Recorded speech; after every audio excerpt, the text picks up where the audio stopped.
yung mga kritisismo ay patungkol sa mga lingkod bayan, Aha. mga public figures, public officers, hindi mo kagad masasabing malicious. Aha, tama. Sapagkat ang pamantayan dyan ay sa public figures, pangkaraniwan na kayo ay talagang babanatan. Yes. At huwag kayong maging balat sibuyas. Ang pagkakaiba doon sa mga pribadong mamamayan, ayun ay dahil hindi naman sila mga walang katungkulan sa gobyerno, pangkaraniwan ay palaging malisyoso kagad ang turing kapag binanatan sila. Yeah. So sinasabi niya na pagka public figures, iba po kanya yung pamantayan, iba yung threshold. Tinitingnan ko siya sapagkat alam naman, siguro bugado ito ka. Kaya lang nung mapansin ko, Aha. parang nakakamukha ito ka ko yung bumibira sa akin. Kasi paminsan-minsan nakikita ko sa social media, hindi ko makakalimutan yung mukha na yun eh. Aha. E di tinignan ko yung yung para masiguro ko, binalikan ko yung mga vlogs. Oo, yung... Kasi sinabi niya yung niya eh. Pati yung kanyang parang pseudonym, parang yung nom de guerre. Sinabi niya, yun ang ginamit ko. Lumitaw ngayon yung vlogs niya. Apo. Ito nga, yun eh, sabi ko. E di, inano ko, ni-scroll kong ganyan hanggang sa makita ko yung isa. Na ang title ng kanyang vlog ay, ayan, yung nagsasalita na yan. Huwag kayong maniniwala, sabi niya, sa mga pakulo at panlilin lang ni Marcoleta. So tinanong ko siya, sabi kong ganun, pwede ba ka akong, bigyan mo ka ako ng ng katibayan yung sinabi mo ka akong mga pakulo at mga panlilin lang na ginawa ko. Tapos nung umpisa, hindi siya makapagsalita. Sabi niya, para po yatang, ba't hindi ka ako sigurado? Aha. Kasi ako, pagka ako'y nang batikos o nang akusa ng tao, kabisado ko kako yung sinasabi ko. Ayan. Palagi ko po kanya, ito yung anong kayo po ay Sa rally daw. nasa rally na nga yan. O nga, o sige, nandun nga kakuha ko eh. Ano ka kung panlilin lang ang aking ginawa? Lalong hindi niya maano, no? Hanggang sa, ayun, nangangatwiran. Eh, siyempre, sabi ko, abogado ka pa naman. Ibig mo sabihin ka ako mapapasunod mo ka ako yung mga followers mo, yung kung sino may nanonood sa'yo. Bilang isang abogado, baka ginagalang ka pa ng mga yan. Nagtuturo ka pa pala sa isang reputabling eskwela. Ayun nga. Ibig mo sabihin, hindi mo man lang ako masabi sa akin ngayon kung anong panlilin lang ang aking ginawa. Kamunti ko pa nga siyang pinakukontem ko, wala lang yung... Hindi na raw ako member ng komite. Yun nga yung disadvantage. Palagi na lang nila akong... wala na baka akong isa man sa inyo na membro ng komiting ito. Eh si Paduano naman, hinihintay ko. Nangako siyang babalik, hindi na bumalik eh. Kong, nakita ko no, nagkaroon ng medyo mahabang gap. Mukhang hinanap niya yung sinasabing vlog eh. Oh, nahanap naman Nahanap niya. niya. At nung nakita niya doon, hindi yung October rally. pa pala ito. October. Matagal na pala. 4 na buwan na nakararaan. At ang paksa ng vlog na yon ay tungkol dun sa pagpunta nyo sa Naga. Na gusto ko sanang ipasinag ngayon dahil sa binigay ko kay Direk eh. Baka nakuha na kaya ni Direk. Tingnan ho natin, ha? At I-send dyan niya ay sa amin masusukat natin. kung ready na. Oo. Diyan niya binase. Pinakinggan ko rin, tiningnan ko. Yun ang binasa niya. Nasabi niya ay eto, naku, wag na, pakulo lang ito. Wag tayong magpapanin lang. Panlilin lang ito. Parang gano'n ang gusto niyang sabihin. Oo, sapagkat kanya, kapag tiningnan mo kung ano yung kanyang ano kanyang plataforma, Oo. yan kanya ang nagsara sa ABS-CBN. Ang yabang ng taong yan, sabi niya. Sabi sa inyo. Hindi doon sa Yan vlog. nga, yung sinasabi niya, na tungkol sa inyo. Ano ka kung kayabangan ang ginawa ko kako sa kanya? Hindi siya makapagsalita eh. Nandiyan na ba yung Tingnan nga natin, sige. Ayan. Basahin mo nga. Ayan, mababasa mo ba dyan? Reading from netizens' reactions on my brief and casual meeting with former VP Lenny after my trip to Sipokot, I now realize how really divided our people are. Reaching out to all our leaders can also be personal. Our ability to show our humanity beyond the realm of politics. How else are we able to exemplify the true meaning of statesmanship if you refuse to extend your hand to all who wants to grasp it? I believe unity always begins with a handshake. Ayan. Yan ang kanyang... Eh, pinagbatayan niya yan. Yan ang pinagbatayan niya na yan daw ay pakulo at panlilin lang. Ay, paano hindi ka may inis sa isang taong sinasabi pa naman niya sa sarili niya, abogado siya. Sabi ko, nasaan ang panlilin lang dyan? Yun po kanya yung aking opinion. O yun nga, ang binabanggit ko kanina ko. Wala ka kung panlilin lang dyan. Ikaw ang nanlilin lang ng kapwa mo. Yan. Kung wala ka kung masabi, kung hindi, magdahilan ka na lang. Yun nga kung nagtago siya doon sa salitang opinion, nakalimutan niya na hindi lahat ng sabihin ay opinion. Pwedeng aligasyon. Kapag ka aligasyon, sinabi mo, manloloko, sinungaling, nananakaw, aligasyon yan. Hindi opinion yan. Di ba kung dapat meron kang basihan. Eh, ang problema, wala ho siyang, inaamin niya, wala siyang basihan. Kaya sabi niya, Hindi, yun lang daw ang basehan niya. opinion lang niya. Opinion niya. Oo. O ngayon, bahala nang humatol sa kanya yung mga nakikinig at nanonood sa kanyang mga vlog. Sinasabi pa naman niya kanina, pagka daw hindi siya nakapag-vlog, hinahanap daw siya. Hinahanap. At tinatawagan daw siya. At, Sir, bakit wala pa po kayong vlog? Isip-isipin mo. Nakapanlilin lang pala eh. Meron ho talaga siyang napasusunod eh. Oo. Anyway, yung hearing kanina, ipinatawag nga yung mga vloggers na di umano'y nakalalampas doon sa panuntunan na kung saan ay hanggang doon lang sila. Pinapaliwanag ko nga na ang ating mismong saligang batas ang nagsabi na yung ang tawag dito yung free speech. Aha. Yung paggawa sabi kasi ng saligang batas natin kung pagbabatayan natin yung ating Bill of Rights, no law shall be passed abridging the freedom of speech, of expression or freedom of the press. Opo. So talagang kabawal-bawalan yon. Opo.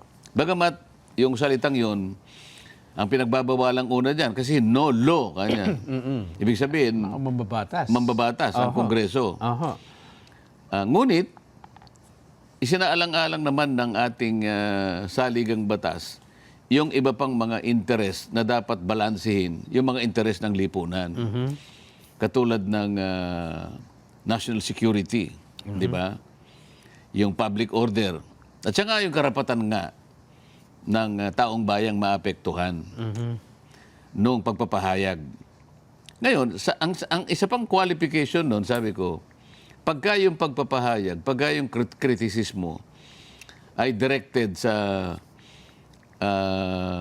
manggagawang gobyerno, public official, o public figure, nang sinasabi nga doon kung lalong-lalo na kung ang pinag-uusapan, ang pinagmumulan ng kritisismo ay maaaring maklasify na public issue o public interest, ay yun ay talagang kung tutuusin mo ay kalasag, parang hadlang para sa mga batas na kung tawagin ay nagpaparusa ng libel, ng defamation, ng slander. Apo. Kasi nga, ang talagang babalansihin mo, yung karapatan ng isang tao na maproteksyonan ang kanyang integridad sa isang banda, at yun namang karapatan ng publiko na makaunawa ng impormasyon o makarating sa kanyang impormasyon. Apo. Yun naman ang isang on the other hand, ano?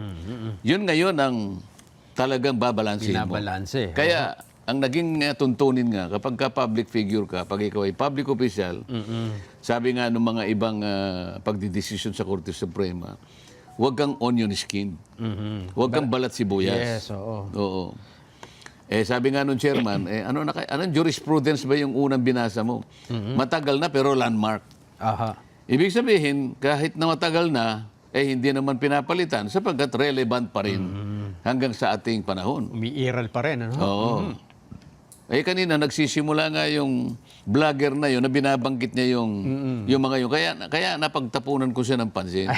Napansin ko tuloy, parang ito ako yung Ano? Ayun nga, ho. So kaya pala ganun ang pagsasalita niya, baka sakaling mapansin ko, wag mo kong banatan kasi public figure ka. Ayun. Para bang lisensya niya, na kung public, papayag naman ako eh. Sabi ko, kamukha nung binigay kong halimbawa sa iyo kanina. Aha. Na-discuss natin dito yon Nelson, yung isang babaeng vlogger, alam mo naman, na ako isinama sa isang billboard ng isang kumakandidato na ayaw niya pala yung kandidato na yun sapagkat ito daw ay maraming asunto ng ganito. Hindi ba ako kulang na lang na murahin din niya ako. Sabi ko, pinatawad ko na yun sapagkat ang nakita niya, ang pagkakala niya ka ako, nagkamali siya. Pero yun, may pinagbatayan siya, yung pagkakamali niya na ano eh. Pero ito hindi pagkakamali ito. Kung babasahin mo, wala namang masama na extend mo yung kamay mo para sa isang naging leader ng ating bansa. Kung ang pag-uusapan ay yung personal relationship, kahit doon lang magsimula yon para ipakita mo na wala namang personalan. Naging opisyal siya ng ating bansa, naging pangalawang pangulo. May masama bang ano doon? May masama bang tinapay doon? Bakit pagmumulan ng isang sinasabi niyang opinion na yun ay panlilin lang? Panlilin lang daw sa taong bayan. No? Hindi niya kaya ang pangatuwiran. Abogado naman siya. Akala ko ba abogado ka ako? Actually, hindi lang ho yan yung mababaw pa nga lang yan eh. Ha? Kung tutuusin eh. Marami pa siyang mga, lalo na nung sa rally, marami siya talagang direktang sinasabing puro aligasyon na mismo sinasabi niya, wala naman siyang basihan. Kaya natatawa na lang ako eh. Nung nandoon at sinabi niyang halos hindi siya makasagot eh. Dahil sa alam niyang hindi niya... Nabanggit niya rin yung INC rally. O sige ka, kung dumako tayo doon sa INC rally. Dahil po nagsalita po kayo ron, sabi niya. O inaamin kong nandun ako. Ano doon ka ako sa sinabi ko, ang may panlilin lang.